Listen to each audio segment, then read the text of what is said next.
5 राज्यांच्या निवडणुकांचे निकाल आले आणि यात एक ऐतिहासिक असा विजय भाजपला मिळाला। या विजयानंतर भाजपने देशातल्या जवळपास 72% अधिक भागावरती आपला विजय मिळवलेला आहे असं भाजपातर्फे जाहीर करण्यात येत आहे। थोडक्यात भाजपचा विजयाचा वारू मोकाट सुटलाय आणि त्याला रोखायला त्यांच्या विरोधकांमध्ये पुरेशी ताकद नाहीये। मध्यंतरी काँग्रेसच्या नेतृत्वात इंडिया आघाडीचा प्रयोग झाला। तो प्रयोग बंद झालेला नसला तरी अजून यशस्वीही पूर्णपणे झालेला दिसत नाहीये। घटक पक्षांमधल्या कुरबुरी, स्थानिक पातळीवरचे वाद, एकसंध चेहऱ्याचा अभाव, आपापल्या राज्यातल्या महत्त्वाकांक्षा, राष्ट्रीय पातळीवरच्या विचाराचा अभाव अशा अनेक गोष्टी यामध्ये दिसून आल्यात। 2024च्या निवडणुकीमध्ये विरोधकांचा परफॉर्मन्स सुधारलेला असला तरी भाजपला वेसण घालेल एवढ्यावर तो पोहोचलेला नाही। त्यात आता 5 राज्यातल्या निवडणुकीत अपेक्षित यश नाहीये। इंडिया आघाडीचे महत्त्वाचे शिलेदार होऊ शकले असते अशा ममता बॅनर्जी, स्टॅलिन या नेत्यांचा राज्यामध्ये पराभव झालाय। हे सगळं बघता इंडिया आघाडीचं नेमकं भवितव्य काय हाच प्रश्न आज आपण चर्चेला घेतलाय।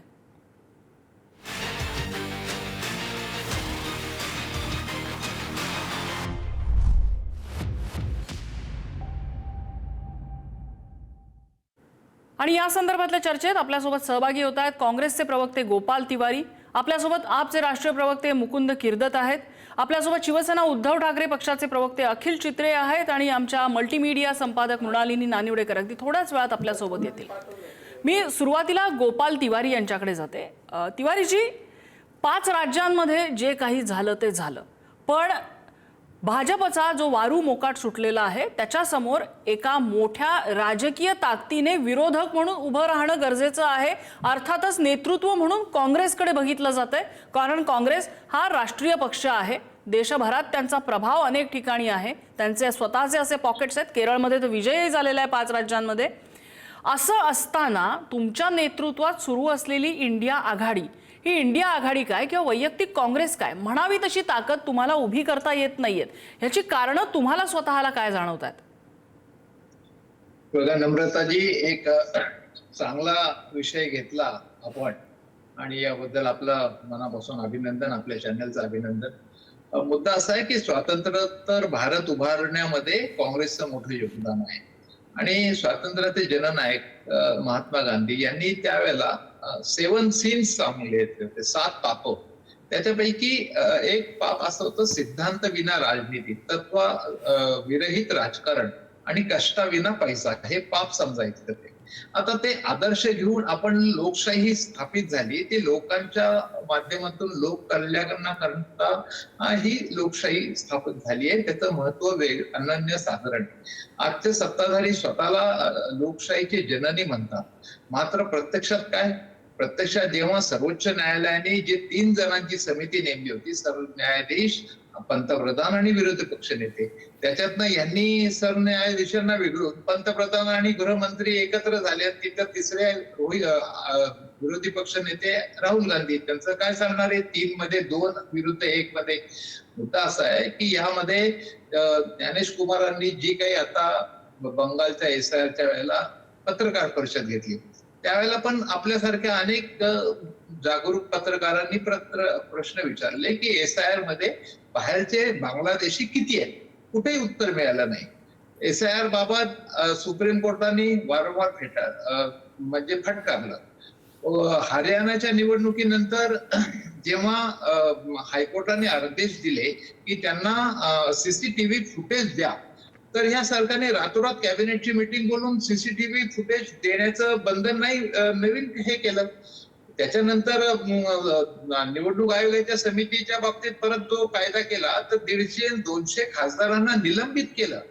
आणि ह्या सगळ्या ह्याच्यामध्ये हे सगळं 14 नंतरची जी राजकीय परिस्थिती, ही केवळ निवडणूक भिमुख राजकारण, इलेक्शन ओरिएंटेड पॉलिटिक्स या प्रकारे सत्तेवर राहा, परंतु सत्तेवर राहा तुम्ही जरूर, परंतु देशाची परिस्थिती काय, सामाजिक परिस्थिती काय, तुम्ही देशावरचं कर्ज 4पट करताय। 70 वर्षात जर माझा प्रश्न गोपाल तिवारीजी अगदी सरळ सोट होता। कुठल्या का कारणाने होईना भाजपच जिंकत चाललेलं आहे आणि त्यांच्या समोर विरोधक पूर्ण ताकदीने उभे नाहीयेत, तुम्ही कुठे चुकताय? हे बघा, मी त्याच प्रश्नावर उत्तरावर येतोय। आज मी तिला 5 पैकी 2 राज्यात तर काँग्रेस आणि इंडिया आघाडी आली, त्याच्यामध्ये आज 21 बरोबर 11 राज्यात काँग्रेस आहे, 5 राज्यात तर काँग्रेस आहेत, हिमाचल प्रदेश, तेलंगणा, कर्नाटक, केरळ, आता परत तामिळनाडू, आणि याच्यामध्ये इंडिया आघाडीकडे 11 राज्य आहेत. त्यामुळे साधारण जर यांची परिस्थिती बघितली तर 38-39% वर मतं भाजपला मिळालेली नाही. यामध्ये 14 ते 24 10 वर्षाचा मोदी सरकारचा अनुभव लक्षात घेऊन या देशातील जनतेने 50च्या 52च्या 102 जागा काँग्रेसच्या केल्या. 100% मतदान काँग्रेसला जास्त केलं, संख्या वाढवली, आणि भाजपला ऑन द कॉन्ट्ररी 30% 35% जागा कमी केल्या. 400 पार म्हणत होते, 300 240 वर आले. मग त्यामुळे इंडिया आघाडी मजबूत आहे. जेवढे हे अत्याचार अन्याय करतील, जेवढे अनैतिक कृत्य करतील, तेवढी इंडिया आघाडी मजबूत होईल. आता ममताजींनी सांगितलं आम्ही इंडिया आघाडी बरोबर आहे. त्यामुळे प्रत्येकाचं पक्षाचं अस्तित्व राहण्याच्या दृष्टीने म्युच्युअल अंडरस्टँडिंग मध्ये काही पक्ष निवडणुका लढवत आहेत, परंतु इंडिया आघाडीची मजबूत एकजूट आहे, एवढंच मी सांगतो.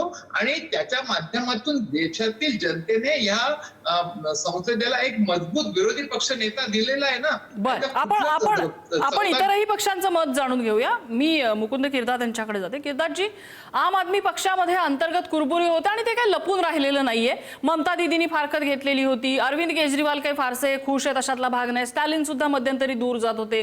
आता सांगताना सगळे सांगतात की इंडिया आघाडी मजबूत आहे असं म्हणतायत, पण इंडिया आघाडी तितकीशी मजबूत नाहीये, कारण ते भाजपला शोकू शकत नाहीयेत. हेही तितकंच सत्य आहे. काय भवितव्य बघता तुम्ही? मला असं थोडंसं ते आपल्याला या गोष्टीकडे वेगळ्या पद्धतीने बघायला लागेल की इंडिया आघाडी मुळात झाली कशासाठी, की ज्या पद्धतीचे दडपशाहीचं धोरण मोदी सरकारने अवलंबलं त्याच्या विरोधामध्ये इंडिया आघाडी झाली. इंडिया आघाडी देश पातळीवरती झाली. त्याच्यानंतर याच्यामध्ये जवळजवळ 24-25 पक्ष हे एकत्र आले आणि इंडिया आघाडीला जो सपोर्ट आहे किंवा पाठिंबा जनतेचा आहे तो वाढत चाललेला दिसतो. म्हणून तर आत्ताचं जे महिला आरक्षणाचं जे विधेयक आहे, ज्या पद्धतीने इंडिया आघाडीने ते मोदी सरकारने ते ज्या पद्धतीने पुढे ढकलायचा प्रयत्न केला, ती डिलिमिटेशन करण्याच्या उद्देशाने, पण आरक्षणाचं नाव घेऊन, महिला आरक्षणाचं नाव अपील करायचा प्रयत्न केला. आयत्या वेळेस ते अधिवेशन घेण्यात आलं, निवडणुकीच्या काळामध्ये अधिवेशन घेण्यात आलं, हे आपल्याला लक्षात घ्यायला पाहिजे. आणि त्यामुळे इंडिया आघाडी एकत्र आहे, चांगल्या पद्धतीने मजबूतीने मोदी सरकारचा पाडाव करू शकते, हे आत्ताच दाखवून दिलेलं. त्यामुळेच त्या आरक्षणाच्या मुद्द्यावरती फार काही त्यांना इलेक्शन मध्ये प्रचार मोहीम राबवता आली नाही मोदींना. हा एक भाग. दुसरा भाग याच्यामध्ये काय आहे की ज्या पद्धतीचं मोदी सरकारचं दहशतीचं आणि ईडी आणि सीबीआय सारख्या तपास यंत्रणांना मदतीला घेऊन जे विरोधी पक्षाला कमकुवत करण्याचं धोरण आहे ते सातत्याने राबवलं जातं. आणि याच्या धोरणाला दबाव तंत्राला काही ठिकाणी बळी पडतात. हे आपण पूर्वीपासून पाहिलेलं, ते तशी नवीन गोष्ट नाही आहे. परंतु या दबाव तंत्रामध्ये कुठले तरी आमदार खासदार पळवणे या पद्धतीचं धोरण भाजप सरकार अवलंबत आहे. त्यामुळे एका अर्थाने ही परिस्थिती आहे, याच्या विरोधामध्ये उभं राहणं हे कुठल्याही विरोधी पक्षाचं काम आहे. आणि मला असं वाटतं की विरोधी पक्ष म्हणून हा अतिशय कणखरपणे उभं राहताना दिसत नाही ना दिसत आहे मला. किर्दातजी, त्याचंच उदाहरण आपण आत्ताच अगदी रिसेंट उदाहरण बघायचं झालं तर बंगालमध्ये ममता दीदी आणि काँग्रेस एकत्र लढले का? तिथे डावे एकत्र होते का? तिथे इंडिया आघाडीमधले किती घटक पक्ष किती दिशांना तोंड करून लढले? यांनी एकत्र लढणं गरजेचं होतं का? मग स्थानिक पातळीवरचे अहंकार हे अशा प्रकारे आड येत आहेत का? हे सगळेच प्रश्न आहेत ना किर्दातजी. त्यामुळे स्थानिक पातळीवरच्या अहंकारांपेक्षा त्याच्यामध्ये आपल्याला एक लक्षात घ्यायला पाहिजे, मुळातच इंडिया किंवा भारत आपण ज्याला म्हणतो तो विविधतेने नटलेला असा, आणि त्यांच्या अस्मिता, भाषिक अस्मिता असतील, राजकीय किंवा इतर सर्व अस्मिता ज्या आहेत, सांस्कृतिक अस्मिता आहेत, या सगळ्या वेगवेगळ्या असलेल्या ठिकाणी अशा पद्धतीचे छोटे मोठे पक्ष, त्याचबरोबर प्रादेशिक त्यांच्या ज्या अस्मिता आहेत ते सांभाळणारे पक्ष असे असणारच. म्हणजे जसं आपल्या इथे अगदी शिवसेना असेल, मनसे असेल, किंवा राष्ट्रवादी असेल, किंवा पंजाबमध्ये अकाली दल असेल, किंवा आमचा आम आदमी पार्टी नव्याने आलेला राष्ट्रीय पक्ष, या सगळ्यांना प्रश्न असा निर्माण होतो की त्या राज्यांमध्ये त्याची जी धोरणं आहेत ती राबवायची आहेत. त्यामुळे या राबवत असताना इंडिया आघाडीमध्ये 24 पक्ष जे एकत्र आले त्यांच्यामध्ये एकमेकांच्या विरोधात लढती होतील, हे अगदी इंडिया आघाडी स्थापन झाली तेव्हापासून गृहीत आहे. आता प्रश्न असा निर्माण होतो की काँग्रेसने याच्यामध्ये सहकार्याची भूमिका घ्यायला हवी होती का, किंवा मी असं म्हणेन त्यापेक्षा जास्त असा शब्द वापरेन ती बिग ब्रदरची भूमिका त्यांनी घ्यायला पाहिजे होती का. तर ही मागणी जनतेची असू शकते, रास्त असू शकते.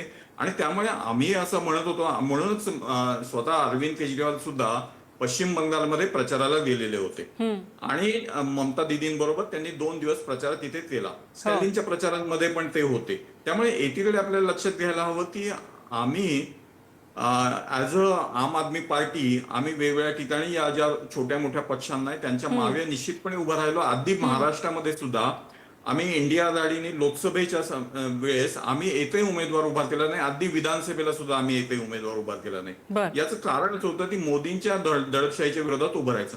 त्यामुळे काँग्रेसला कुठली भूमिका घ्यायची याच्या पुढच्या काळामध्ये हा थोडा त्यांचा प्रश्न आहे किंवा ते त्यांचे प्रवक्ते त्याविषयी बोलतील. परंतु आम आदमी पार्टीची भूमिका याच्या बाबतीत अतिशय स्पष्ट आहे. आम्ही दिल्लीमध्ये पण आम्ही हात पुढे केलेला होता मदतीचा, परंतु काँग्रेस त्या पद्धतीने आलं नाही. आणि अरविंद केजरीवालांच्या संदर्भामध्ये तिथे जे काही प्रकार झाला, ज्या पद्धतीने डिलिमिटेशन किंवा मतदार वगळणे हे जे धोरण अगदी दिल्ली मधल्या निवडणुकीमध्ये पण दिसलं, तेच आज आपल्याला असं दिसतं की तेच पश्चिम बंगालमध्ये पण वापरलं गेलं. आणि त्यामुळे या पद्धतीने निवडणूक आयोगाला मदतीला घेऊन हे जर राबवलं जात असेल तर त्याला लोकशाहीचा विजय किती म्हणावा आणि लोकतंत्र खरं तर लूटतंत्र असं म्हणावं लागेल असं मला वाटतं. बरं, मी अखिल चित्रे यांच्याकडे जाते. आता किर्दातांनी एक मस्त शब्द वापरला की काँग्रेसने बिग ब्रदर असल्याची भूमिका त्यांची निभावली पाहिजे. काँग्रेसला खरंच बिग ब्रदर सारखं ट्रीट केलं जात आहे का? किंवा त्यांनी बिग ब्रदर आहेत ते म्हणजे काय? त्यांना राज्यामध्ये बिग ब्रदर समजायचं की राज्यामध्ये आम्ही मोठा भाऊ आहोत त्याच्यामुळे तुम्ही तुमच्या जागी राहा असं त्यांना सांगायचं? नेमकं बिग ब्रदर काँग्रेसने बनायचं म्हणजे नेमकं काय बनायचं? जर इंडिया आघाडीचं नेतृत्व काँग्रेसने करणं अपेक्षित असेल तर इतर घटक पक्षांची भूमिका काय असली पाहिजे?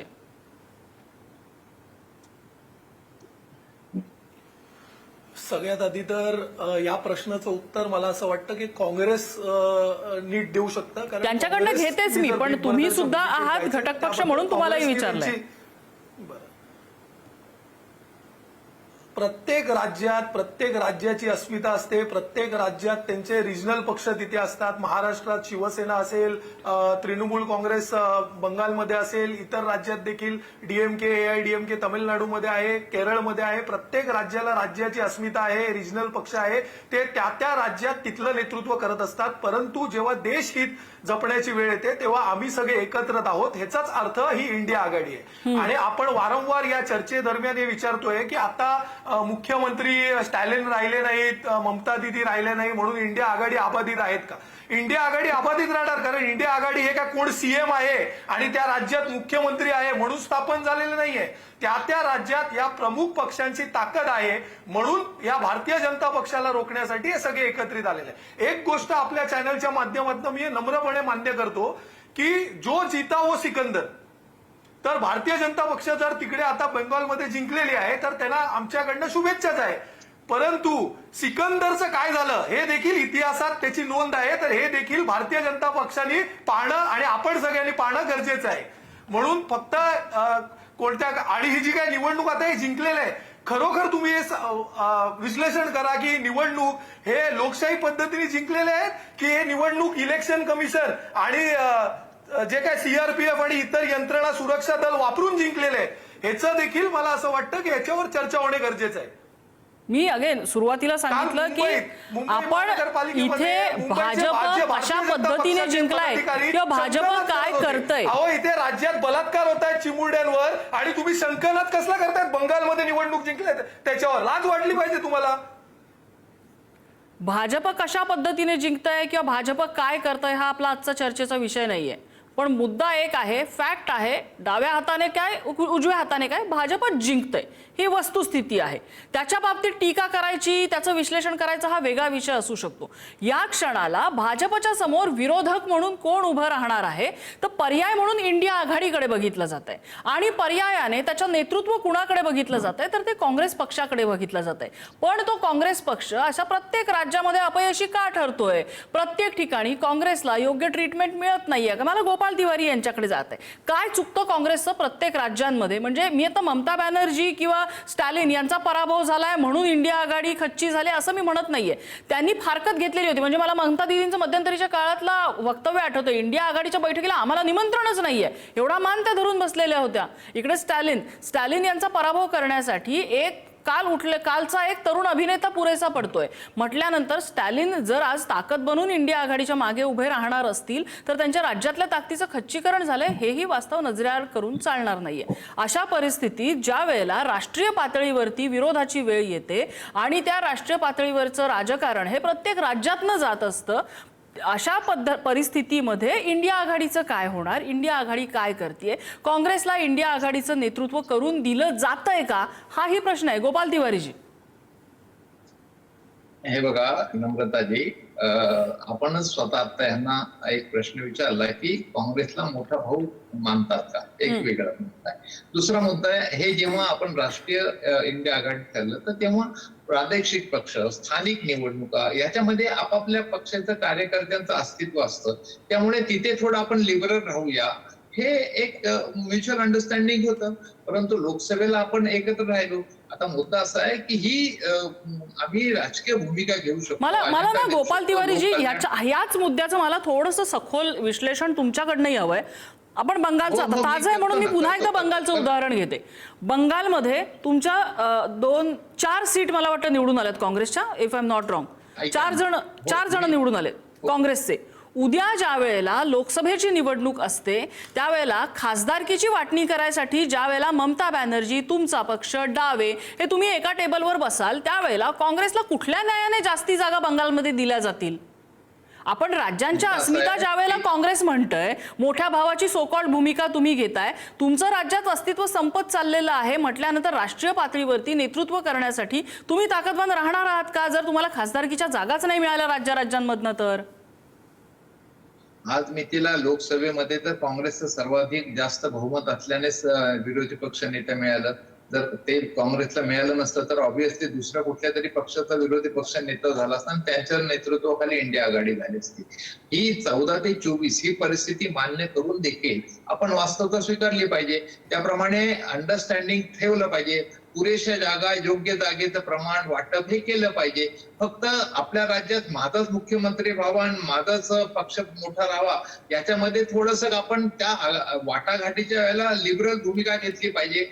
पुढच्या दृष्टीने काय धोका असतील त्याच्याविषयी भूमिका घेतली पाहिजे. आता हे सगळं जेव्हा प्रत्यक्ष अनुभव येत आहेत त्यामुळेच आता दुसरा राहिला मुद्दा, राजकीय भूमिका घेऊन चांगला अजेंडा लोकांसाठी देऊ शकतो, परंतु जेव्हा हे तांत्रिक जी यंत्रणा आहे ते लोकशाही टिकवण्याचं काम, तेवढंच कार्यप्रणाली, लोकशाहीचा पहिला स्तंभ जो आहे IAS IPS अधिकारी त्यांचं प्रशासन म्हणून आपण ज्यांना म्हणतो, जे नागरिकांच्या पैशातून पगार घेतात, त्या ठिकाणी त्यांना मोठेपणा, बडेजाव सगळं मिळतं.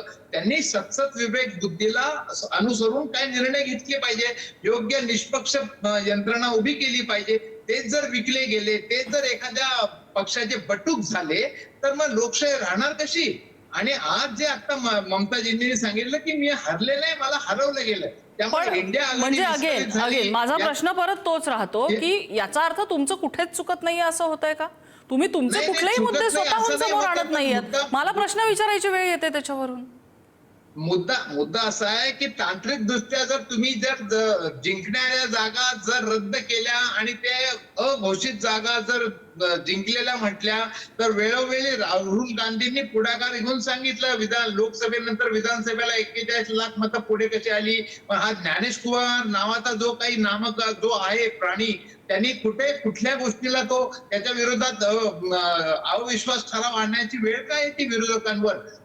माध्यमांनी देखील यांना उघडं पाडलं पाहिजे. माध्यमांनी देखील लोकशाही जिवंत ठेवण्याकरता आज जशी आपण भूमिका घेतली तशी आपण इतर सगळं माध्यमांनी घेतली पाहिजे. आणि लोकशाहीचे 4 स्तंभ आहेत. त्याच्यात पहिला स्तंभ कार्यकारी प्रणाली आहे, प्रशासन आहे, ऍडमिनिस्ट्रेशन आहे.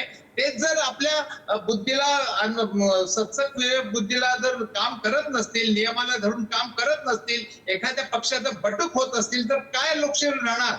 जिथं हरवलेल्या, पण असं जर सगळीकडे झालं असतं, असंच जर असतं तर मग केरळमध्ये तुमची सत्ता कशी आली असती? मग केरळमध्ये तुमची सत्ता कशी आली असती? मुद्दा असा आहे की मी सांगतो ना केरळ आणि हे मुद्दा असा आहे की भाजपचं जर तालतंत्र पाहिलं की पहिले उभे राहायला भुसभुशीत जमीन करतात ते. आता या सगळ्या ह्याच्यामध्ये बंगालमध्ये त्यांनी शुभेंदू अधिकारींपासून किती जण घेतली? 31 आमदार घेतले, त्याच्यानंतर 19 मध्ये परत 10 आमदार काँग्रेसचे घेतले.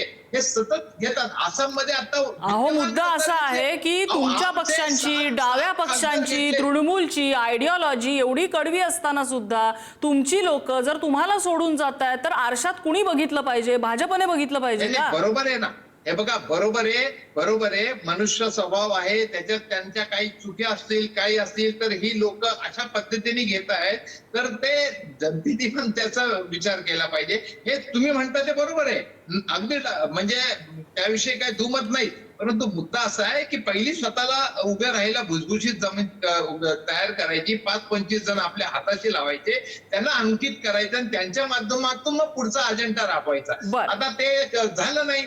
शशी थरूरना पण खूप काही प्रयत्न केले, सगळ्यांनी भारताने पाहिले, परंतु ते झालं नाही केरळमध्ये. त्यामुळे ह्या सगळ्या गोष्टी आहेत. त्याच्यामध्ये आपल्याला निश्चितच इंडिया आघाडीचं आजही प्रत्येक छोटी लोकशाही टिकवण्याकरताच राजकीय पक्ष अस्तित्वपणाला लागले. त्यामुळे त्या मुद्द्यावर आम्ही सगळे एक आहोत आणि यापुढे योग्य ती खबरदारी घेऊ, योग्य ते अंडरस्टँडिंग ठेवणं भाग पडेल आम्हाला. किर्दातजी, मला मुद्दा लक्षात आला. मला किर्दातजींकडे जायचं. किर्दातजी, ही एकी पुरेशी आहे का? कारण ही एकी कितीही असली तरी तो मोकाट सुटलेला विजयाचा वारू अजून त्याला लगाम घालता येत नाहीये, त्याला थांबवता येत नाहीये. ही फक्त एकी पुरेशी आहे की अजून अशा कुठल्या गोष्टी आहेत ज्या चुका म्हणून त्याला एक्सप्लोर केलं पाहिजे आणि ज्यांच्यावरती सुधारणा करायची गरज आहे? ज्याला यशाचा वारू म्हणतात त्या यशाला एक मर्यादा असते. अगदी रामाचा अश्वमेध जरी 100% म्हणून तर मी लगाम घालायची भाषा करतेय, म्हणून तर मी अपेक्षा म्हणून विरोधकांना चर्चेला आणलंय. आज एकही सत्ताधारी नाहीये चर्चेला. त्यामुळे याच्यामध्ये हा जो अश्वमेध आहे हा कुणीतरी रोखणार आहे, तो लवकुश असे ना कुणीतरी रोखणार आहे, हे ऐतिहासिक त्याला आधार आहे. आणि त्यामुळे अशा पद्धतीने हा जो वारू आहे हा कुठेतरी रोखला जाईल. आता त्याचे अनेक पर्याय आहेत. त्याच्यामध्ये एक गोष्ट आपल्याला ही लक्षात घ्यायला हवी की ज्या पद्धतीची धोरणं किंवा ज्या पद्धतीची रेवडी म्हणून जी मोदी सरकार टीका करत होतं, ते जनतेच्या एका अर्थाने हितासाठीची कामं करत असताना त्याच पद्धतीची धोरणं, म्हणजे अगदी ममता दिदी जिथे 1000-1500 रुपये महिलांना देत होती तिथे 2500चं आश्वासन, 3000चं आश्वासन मोदींनी दिलं. या पद्धतीची जी धोरणं आहेत ती राबवली जात असतील तर ते एका अर्थाने ते राज्य एका अर्थाने तोट्यात जाऊ शकतात. आता हे होऊ नये यासाठी काय पद्धतीचे किंवा याला जनता कशी प्रतिसाद देते हा एक महत्वाचा भाग आहे. याच्यामध्ये दुसरा महत्वाचा मुद्दा असा राहतो की ज्याला आपण खऱ्या अर्थाने मानवी विकास म्हणतो, त्या विकासाच्या सर्व निर्देशांकामध्ये भारत खाली कोसळत असताना ही जगामधली एका अर्थाने विकसनशील देश म्हणून आपली अवस्था आज आहे, तो विश्वगुरु कसा होऊ शकतो हा प्रश्न जनतेला चटके बसायला लागल्यानंतर कळतो सुद्धा. आणि बऱ्याचदा त्याच्यामध्ये जनता आपापली सुधारणा पण करते. हे आपण आता सुद्धा तामिळनाडूमध्ये सुद्धा पाहिलं. त्यामुळे एका अर्थाने याला दुसऱ्या पद्धतीने पण बघायला लागेल की जनता याला प्रतिसाद देते आणि जेव्हा एका अर्थाने ही महागाई, रोजगारी हे सारखे प्रश्न जेव्हा अधिकाधिक टोचायला लागतात तेव्हा या भ्रमातनं बाहेर पडते. त्यामुळे एकीकडे आपल्याला लक्षात येताना हे पण लक्षात घ्यायला हवं की ज्या काळामध्ये म्हणजे मोदींची लाट होती, प्रचंड लाट होती, आणि आजचा काळ, आज जर तुम्ही कुठेही पाहिलं तर त्यांना विरोध करणाऱ्यांची संख्या प्रचंड संख्येने वाढते. सोशल मीडियावरची त्यांच्या एका पोस्टला विरोध करणाऱ्यांनी किंवा चेष्टा करणाऱ्यांची संख्या मोठ्या प्रमाणात असते. म्हणजे युवा किंवा आपण ज्याला जेनजी म्हणतो यांच्यामध्ये रोजगार आणि इतर प्रश्नाच्या निमित्ताने एक जागरूकता निर्माण होते आणि याचा परिणाम निश्चितपणे आपल्याला दिसतो. कधीतरी एखादा अजेंडा असतो तो लावून धरला जातो, त्या काळामध्ये त्याच्या योग्य धोरणं राबवली जातात. उदाहरणार्थ आता जे तिन्ही मुख्यमंत्र्यांच्या बाबतीत जर आपण पाहिलं ती अरविंद केजरीवाल असतील किंवा स्टॅलियन असतील किंवा ममता बॅनर्जी असतील, जेथे पडल्यात तिथे किती नावं मतदारांची वगळली गेली तर ती 50,000 ते लाख अशी वगळली गेली आणि तिथे पराभव तिने झाला तर 5,000 ते 10-15,000 एवढ्या मताने. त्यामुळे या पद्धतीचं निवडणूक आयोगाच्या सहाय्याने पण काही याच्यामध्ये काय म्हणून जिंकण्यासाठी मदत झाली असावी असं उघड दिसतं आहे. दुसरी महत्वाची गोष्ट म्हणजे याच्यामध्ये दिल्लीमध्ये काय किंवा आता पश्चिम बंगालमध्ये काय, विरोधक आणि सत्ताधारी जे आता निवडून आलेले आहेत त्यांच्या मतांमधला फरक जर टक्केवारी पाहिली तर ते 2 ते 5% मध्ये आहे. आता 2 ते 5% फरक आणि त्यावेळेस प्रत्यक्षात मिळालेल्या सीटची संख्या याच्यामध्ये एक विषमता दिसते. त्यामुळे हे पण आपल्याला लक्षात घ्यायला हवं की या पद्धतीचा पण हा विचार करायला हवा. याच्यामध्ये निश्चितपणे कुठला घोटाळा झाला तर हे बघायला लागेल. आता प्रश्न तुम्ही जो म्हणाला तो आहे ही सगळी जी भूमिका आहे ती मानवी विकासाची, ज्याला आपण अंतिम काय म्हणू, गरिबाचा विकास घडवणं हे उद्देश तोंडाने जरी बीजेपी सांगत असेल तरी प्रत्यक्षामध्ये या पद्धतीची धोरणं राबवताना बीजेपी सरकार दिसत नाही आणि जनता निश्चितपणे याच्या विरोधात उभं राहील असा एक आशावाद निश्चितपणे आहे. नाही, आणि अशाच गोष्टींसाठी, हेच प्रश्न विचारण्यासाठी एक स्ट्रॉंग विरोधी पक्षाची गरज असते. तो आहे कुठे? त्या इंडिया आघाडीचं सध्या काय चाललंय, हाच प्रश्न आम्ही आज घेतलाय. अखिल चित्रे यांना मी शेवटचा प्रश्न घेऊन येतो. अखिलजी, या क्षणी इंडिया आघाडीचं रिस्ट्रक्चरिंग गरजेचं वाटतं का?